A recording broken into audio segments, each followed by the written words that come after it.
बिस्मिल्लाहिर्रहमानिर्रहीम। सबक छहूं वाहड़े तारा,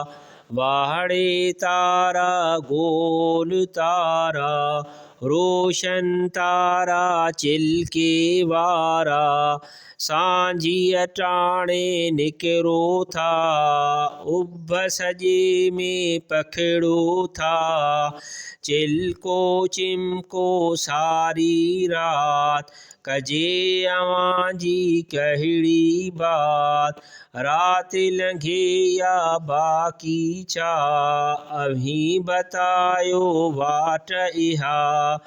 जोति अवां जी जे न हुजे, वाट हड़ू कर वाट मुंहिंजे, वाहड़े तारा गोल तारा, रोशन